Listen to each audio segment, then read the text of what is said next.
Okay, so I was requested by a commenter because he's in between an A7RC and a A7R5. And basically, it wasn't with all the features because they both are a 61 megapixel camera.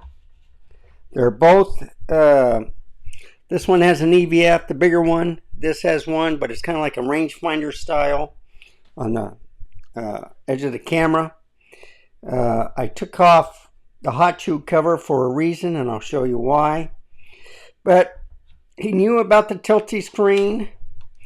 He knows that this can come out like this.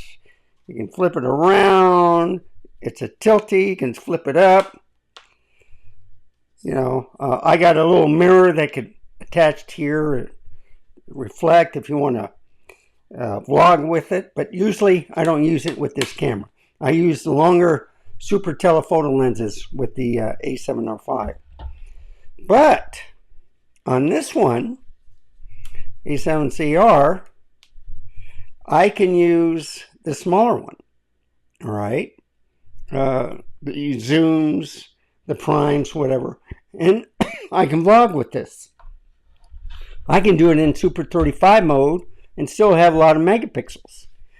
But what he wanted to know, because he knows about the dual slots, they take the same battery, you know, dual slots for the SD cards. CF Express on the Type A, and then it has an SD card V90 on this one. Okay. Also, if you look at the ports, headphones, microphone. If I can get this open. Okay. You have, I think that's the old USB-C micro and then USB-C. But this also has, if I can open it up here, a full HDMI port and also a flash sync, you know, if you want to use a flash. So this camera has everything. Okay. This is professional. And you can see my pinky fits at the bottom. And if you feel the handles, all right, and this is what the guy was looking at. This handle's much smaller because my pinky's down there, even with just two fingers. So basically, I'm holding the camera like this and like that. Whereas this one, I can hold it like that and then maybe a little support there. Just to show you the ports on here also.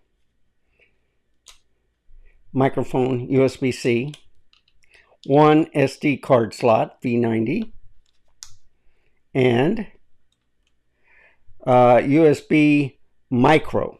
I take that back. That's the HDMI micro, not a full frame or regular size HDMI cable. And that's the headphone jack. And then, of course, the battery, but then the SD card, I already showed you, was over here. That's the only good thing. Same battery, but he wanted to know about the grip.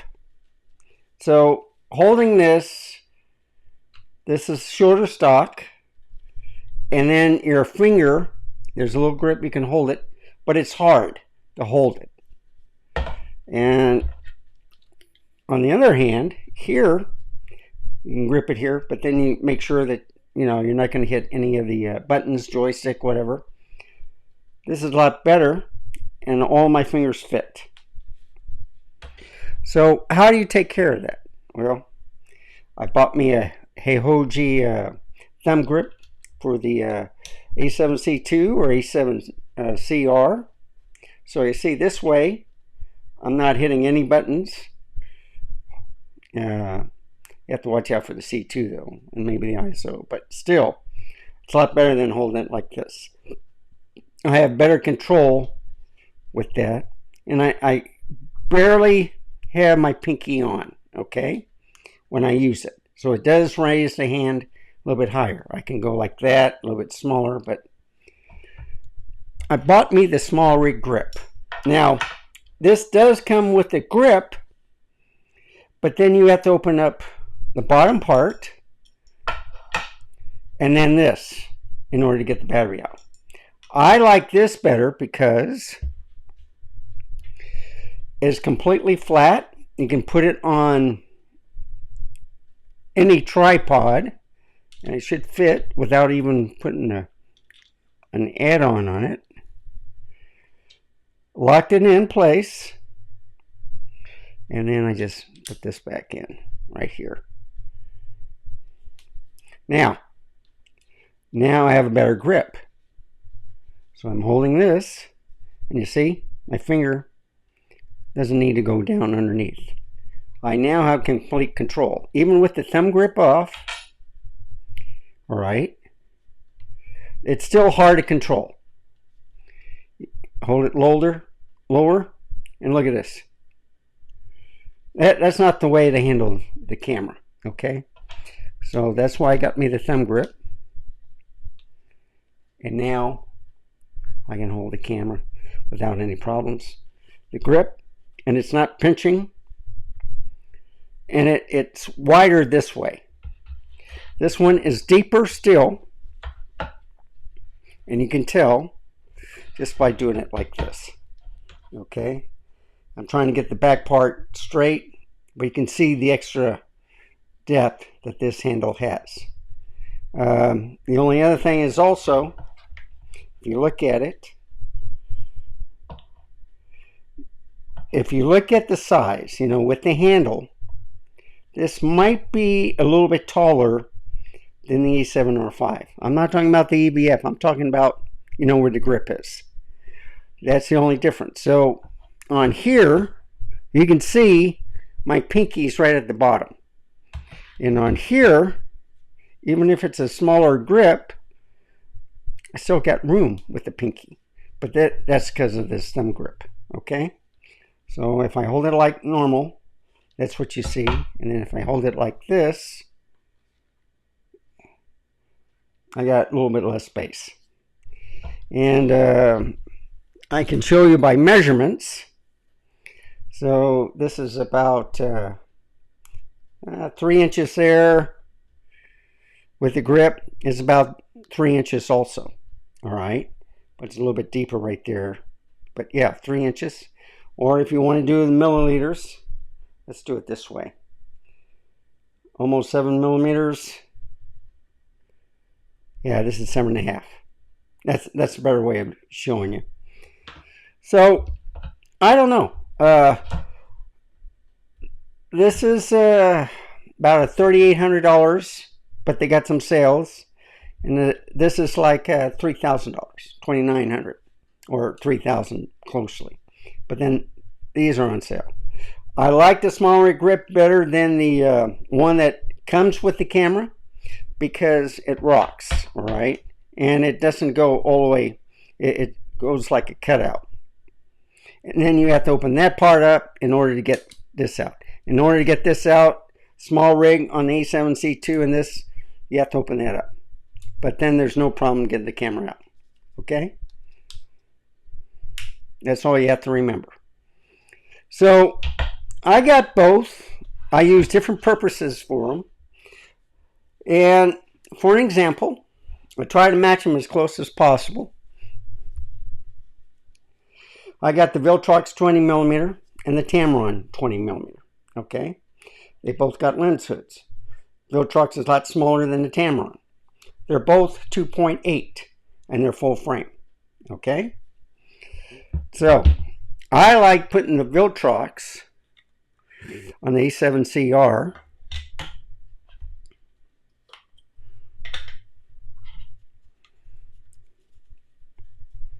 You match the dot with dot. Okay. And then the same thing with the Tamron. This has a deeper hood.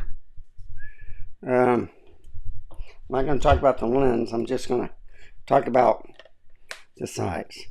So with bigger lenses, I'll use it on the bigger camera.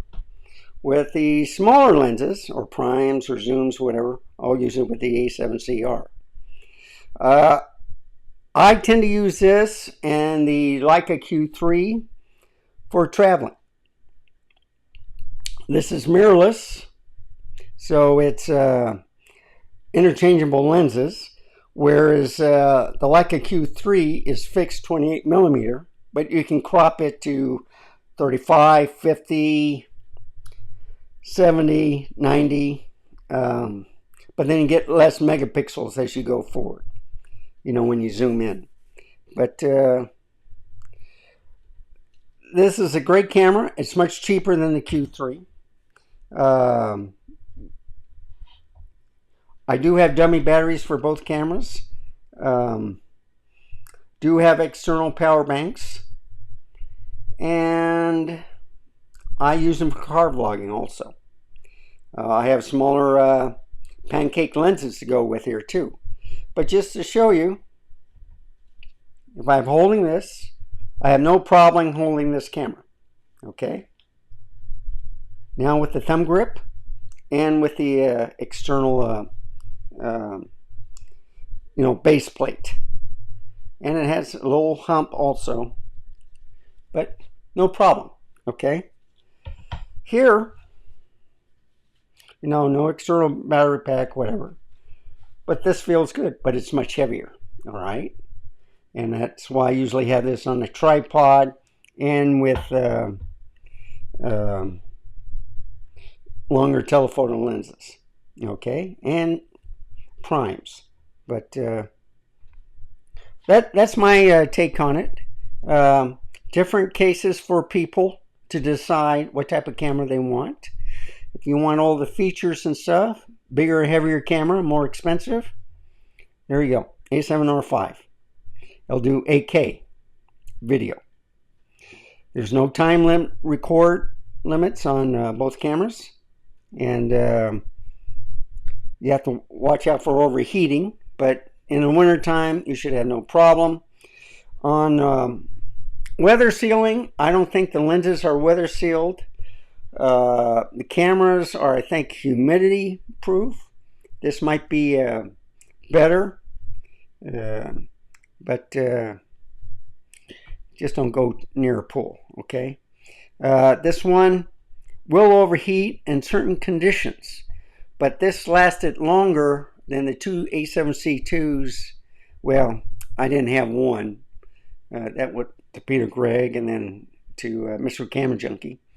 But the other one I had that I sent to Peter Gregg was all black top, and it did overheat faster than the A7CR.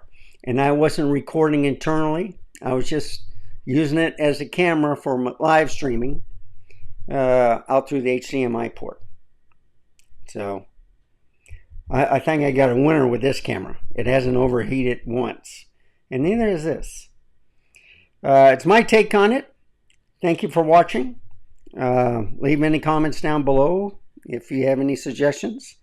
But remember, stay safe, keep smiling, and I'll see you next time. Bye, folks. Have a wonderful day.